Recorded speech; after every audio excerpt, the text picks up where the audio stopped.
Intel City, a platform where you can learn, teach, research, and repeat. आज की video में हमने एक ऐसा प्रोग्राम बनाना है जो कि यूज़र के कहने पर फिबोनाची सीरीज प्रिंट करके दिखा दे।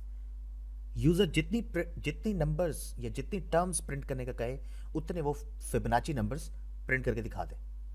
तो देखते हैं कि फिबोनाची नंबर्स होते क्या हैं या फिबोनाची सीरीज या सीक्वेंस होती क्या है। फिबोनाची सीक्वेंस एक ऐसा सीक्वेंस है जिसमें हर next term previous two terms का एडिशन होगी। और याद रखिए कि ये सीक्वेंस स्टार्ट हमेशा 0 और 1 से होगा। ठीक है, तो हम देख लेते हैं एक सीक्वेंस हमारे सामने है जिसमें स्टार्टिंग टर्म 0 और 1 है। इन दोनों को ऐड करें तो 1 बन जाता है। अब 1 और 1 को ऐड करें तो 2 बन जाता है। 2 और 1 को ऐड करें तो 3 बन जाता है। 5 और 3 को ऐड करें तो 8 बन जाता है। 8 और 5 को ऐड करें तो 13 बन जाता है। 13 और 8 को ऐड करें तो 21, 21 और 13 को ऐड करें तो 34। इस तरह ये काम आगे चलता रहेगा। इसको अगर देखा जाए तो वो कुछ इस तरह से इसका रिलेशन बनता है कि प्रीवियस टू टर्म्स का एडिशन है ये। ठीक है, अब अगर बड़े लेवल पे देखा जाए, अगर यूजर बहुत सारी टर्म्स चाहता है फिबोनाची सीक्वेंस की, तो इस तरह भी प्रिंट हो सकती हैं। ये आपके नीचे आपको जो टर्म्स नजर आ रही हैं ये सारे फिबोनाची नंबर्स हैं और इस सीक्वेंस को हम फिबोनाची सीक्वेंस कहते हैं। इसमें हर अगला नंबर प्रीवियस टू टर्म्स का एडिशन है और ये लिस्ट चलती रहेगी। अब इसको C++ में इसकी लॉजिक बनाने की कोशिश करते हैं। हमें इसके लिए क्या चाहिए? हमें एक तो यूजर की तरफ से ये चाहिए कि वो कितनी नंबर ऑफ टर्म्स प्रिंट करवाना चाहता है। फर्ज किया वो 7 टर्म्स प्रिंट करना चाहता है, मैंने उसको वेरिएबल n में स्टोर कर दिया।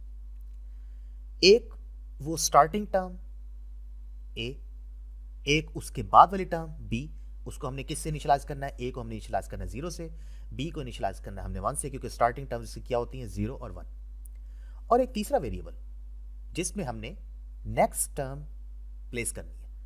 नेक्स्ट टर्म हमेशा प्रीवियस टू टर्म्स का एडिशन होती है, तो c में क्या प्लेस होगा? हमेशा a प्लस b। अब इसको क्योंकि हमने नंबर ऑफ टर्म्स प्रिंट करनी है और 7 number of terms he print करनी है, तो हमने एक लूप यूज किया जिसको हमने i इक्वल टू 1 से इनिशियलाइज किया और i लेस देन n7 तक इसे लेके गया। मतलब ये लूप 7 दफा आइट्रेट करेगा। अब इसमें हमने सबसे पहले a प्रिंट करवा देना। हम जैसे ही a प्रिंट कराएंगे तो आपको स्क्रीन पे क्या नजर आएगा? 0। नेक्स्ट टाइम आपने c की वैल्यू फाइंड कर लेनी है। उससे नेक्स्ट में a प्लस b जब आप करेंगे तो a की इनिशियल वैल्यू क्या थी? 0 और b की इनिशियल वैल्यू क्या थी? 1। तो c में क्या स्टोर हो जाएगा? 1। ठीक है, अब इस लाइन तक a की वैल्यू क्या है? 0, b की वैल्यू क्या है? 1 और c की वैल्यू है 1। इसके फौरन बाद आप b की वैल्यू a में डाल दें और c की वैल्यू b में डाल दें। ठीक है, जब आप b की वैल्यू a में डालेंगे, c की वैल्यू b में डाल देंगे, तो इस लूप को क्लोज कर दें। अब होगा क्या, चेक करते हैं इसे।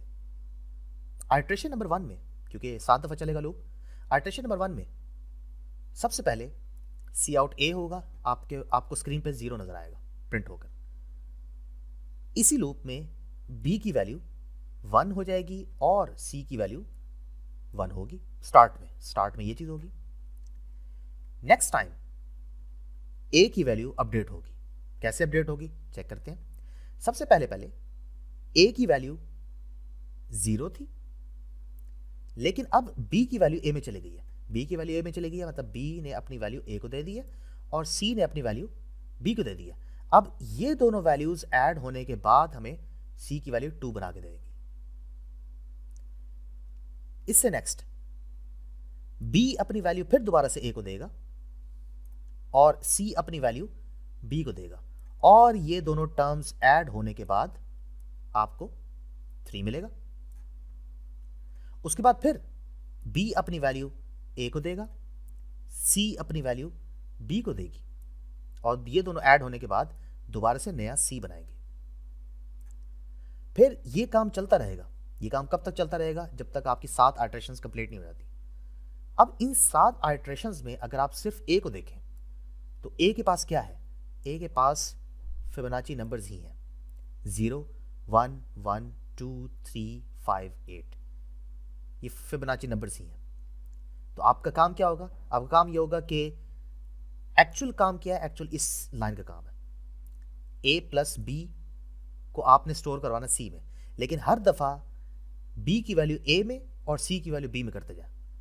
तो इससे होगा क्या कि जिस तरह आप आगे जाएंगे लूप्स में, जितना आप आगे जाएंगे, आगे अगली टर्म्स आप फाइंड करेंगे, तो प्रीवियस टू ए भी अपडेट होते जाएंगे। तो इस तरीके से आप फिबोनाची सीक्वेंस प्रिंट करवा सकते हैं।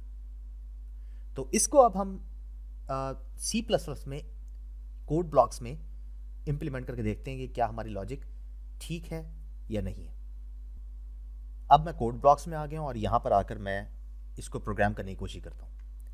इंट एक वेरिएबल मैंने n ले लिया, जो कि यूज़र बताएगा, इसमें स्टोर करेगा कि कितनी नंबर ऑफ टर्म्स वो प्रिंट करना चाहता है। n के अलावा एक वेरिएबल a ले लेते हैं जिसमें 0 स्टोर होगा, एक वेरिएबल b ले लेते हैं जिसमें 1 स्टोर होगा, और एक वेरिएबल c होना चाहिए जिसमें हम बाद में समेशन स्टोर करवाएंगे, एडिशन स्टोर करवाएंगे। इसके फौरन बाद हम यूज़र से पूछते हैं कि वो कितनी नंबर ऑफ टर्म्स प्रिंट करवाना चाहता है।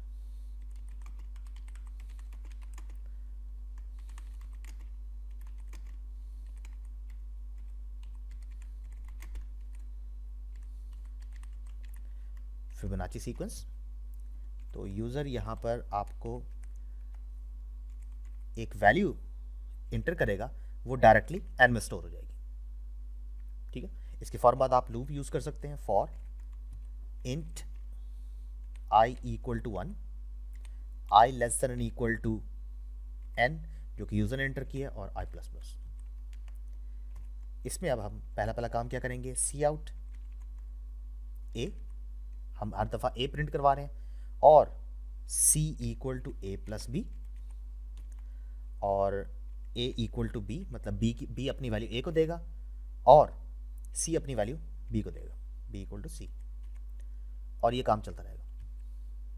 और इसी लूप में प्रिंटिंग भी हो रही है, क्योंकि हर दफ़ा हम a को प्रिंट भी कर रहे हैं। ठीक है, तो जब आप इस प्रोग्राम को एग्जीक्यूट करेंगे तो सबसे पहले ये लाइन लिखी हुई आएगी और यूज़र एंटर कर देगा n। उसके फ़ौरन बाद अगली ही कर्सर की लाइन से, अगली ही लाइन से, तो आपको a प्रिंट होता हुआ दिखाई देगा। अगर आप चाहते हैं कि वो नेक्स्ट लाइन से प्रिंट हो तो आप यहाँ पे कुछ लिख भी सकते हैं, लाइक मैं यहाँ पे लिखता हूँ कि फिबोनाची सीक्वेंस, और इसके आगे जो है ना वो प्रिंटिंग स्टार्ट होगी।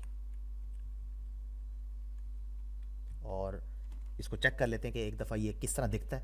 एक और चीज़ ये कि जब भी सी आउट ए होगा तो उसके फ़ौरन बाद एक और लाइक अगर ए की वैल्यू 0 है तो उसके फ़ौरन बाद 1 प्लेस हो जाएगा, उसके फ़ौरन बाद 2 प्लेस होगा, दरमियान में कोई स्पेस भी नहीं होगी। तो अगर आप चाहते हैं कि स्पेस हो दरमियान में, तो आप यहाँ पे एक स्पेस भी क्रिएट कर दें। ठीक है, इसको एग्जीक्यूट करके देखते हैं। कंपाइल किया, कोई एरर नहीं है। तो अब ये हमसे वैल्यू मांग रहा है कि नंबर ऑफ़ टर्म्स दो, मैं यहाँ पे 7 देता हूँ। तो इसने 7 टर्म 0, 1, 1, 2, 3, 5, 8 प्रिंट करके दे दिया। अब दरमियान में स्पेसेस, अगर ये क्यों आई है स्पेसेस? क्योंकि मैंने यहाँ पे स्पेस दी थी। अगर मैं स्पेस को ख़त्म कर दूँ तब क्या होगा, देख लेते हैं। 7 एंटर किया तो ये देखिए बिल्कुल ही जुड़े हुए आपस में। ठीक है, तो आपके लिए मुश्किल हो जाएगा कि बताना कि कौन सा नंबर कहाँ है। इसी तरह मैंने शुरू में यहाँ पे फिबोनाची सीक्वेंस लिखा था और उससे आगे ये लिखना शुरू हुआ था। ठीक है, तो ये आपकी मर्ज़ी है कि आप यहाँ पे ये सी आउट लिखें कि ना लिखें, मर्ज़ी आपकी। तो फिबोनाची सीक्वेंस आप इस तरह से प्रिंट करवा सकते हैं। तो अगर आपको ये वीडियो पसंद आई हो तो इसको लाइक करें और चैनल को लाजमी सब्सक्राइब कीजिएगा। Thank you.